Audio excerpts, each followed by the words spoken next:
Welcome back to the Gun Dungeon, guys. Today we're going to be playing with my new toy, the Lab Radar you see in the back here.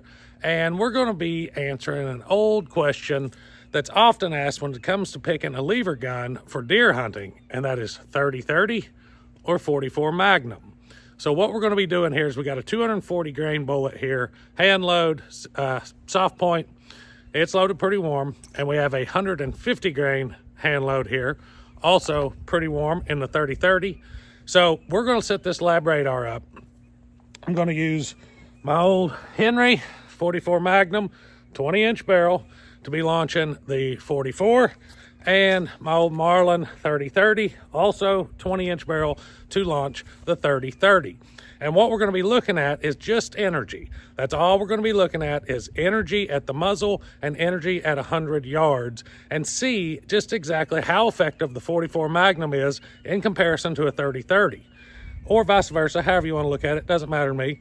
Anyways, let's load up and have some fun. I'll crunch the data as we go. All right, first up, 44 Magnum.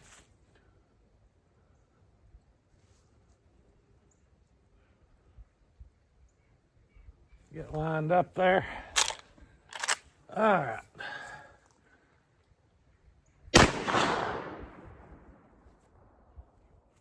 What we got?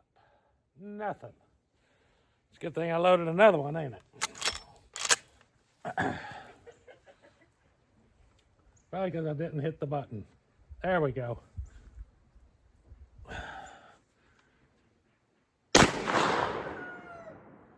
All right.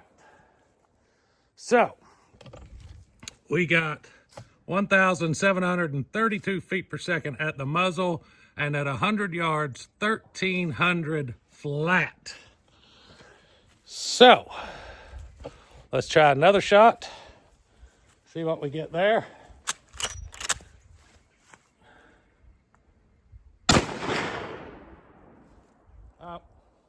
Couldn't track the projectile. We got the one anyways. Let's try the 30-30 next.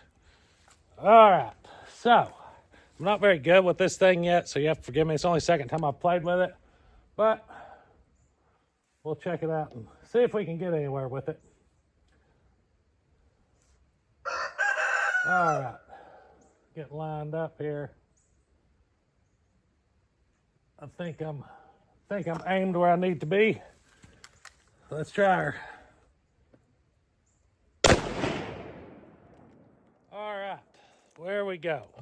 We got 2,341 feet per second at the muzzle and 1,890 at 100 yards.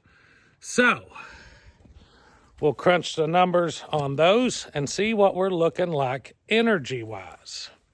Because you got to remember, the 44 Magnum, although it was slower, did have a heavier bullet. Let's see what that looks like. All right, it is nerdy time. We have some numbers. So I'm going to roll it in on the screen here for you. 44 Magnum at the muzzle was 1,732 feet per second, giving us 1,599 foot-pounds of energy. At 50 yards, I've done through 50 in there as well, 1,492, giving us 1,186 foot-pounds of energy. And at 100 yards, 1,300 flat feet per second, 901 foot-pounds of energy. Now, let's take a little look at the 30-30. At the muzzle, 150 grain bullet, 2341, giving us 1,825 foot-pounds of energy. That is about 226 foot-pounds of energy more at the muzzle from the 30-30 over the 44 Magnum. 50 yards, 2125 feet per second, 1,504 foot-pounds of energy. And at 100 with 1,890 feet per second, we got 1,190 foot-pounds of energy. Now, one thing that I kind of see taken away from this is if you look back at the 50-yard energy from the 44 Magnum, it was 1186. The 100-yard energy of the 30-30 was 1190. So between the two, it looks like At 100 yards, you're getting the same energy from a 30-30 as you are a 44 Magnum at 50 yards. So energy-wise, we do have an advantage going to the 30-30. I'm not saying either are going to be, you're going to be able to tell a difference in either on game within 100 yards, but this does tell me that I would definitely keep my shots with a 44 Magnum rifle on game at 100 yards or in. That's kind of my takeaway from it.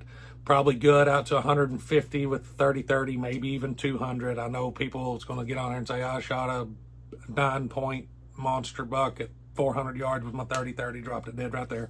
And you may have. There's a lot of things that go into terminal effect and terminal energy, not just kinetic energy like we're showing here. But this is a cool little comparison, and I like being a nerd, so that's what we did. Anyways, I hope you enjoyed the video. If you did, don't forget to hit like and subscribe. And until next time, guys, stay tuned.